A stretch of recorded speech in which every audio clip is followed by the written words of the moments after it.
Tu as probablement déjà entendu parler du patou. Pas Patrick, non, qui est très sympa, c'est pas le sujet. Mais le patou, lui, le chien de protection des troupeaux. Il est mignon, non? Oui, toi aussi, Patrick. Le patou, il vient en complément du chien de conduite, qui lui dirige le troupeau.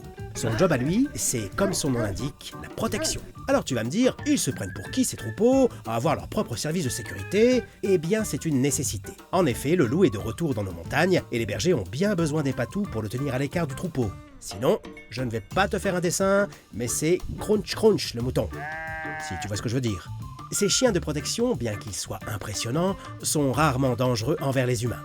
Bah non, t'es pas dangereux. Je sais bien qu'on ressemble pas tellement à des loups, mais en fait le patou est complètement myope. De loin, il ne fait pas la différence entre un humain et un écureuil. Alors dès que ça bouge et que ça va vite, c'est alerte générale. Donc il doit se rapprocher. Il est parfois à cran, c'est normal. Déjà qu'il passe son temps à compter les moutons, à jouer au loup, ou à faire comprendre aux randonneurs que non, faire une story au milieu des moutons, c'est pas stylé, hein. C'est un job à plein temps qu'il fait avec perfection. Quand tu viens à la montagne, il faut savoir qu'il y a des choses qui ne se prévoient pas mais qui peuvent arriver, comme prendre un orage ou croiser un patou.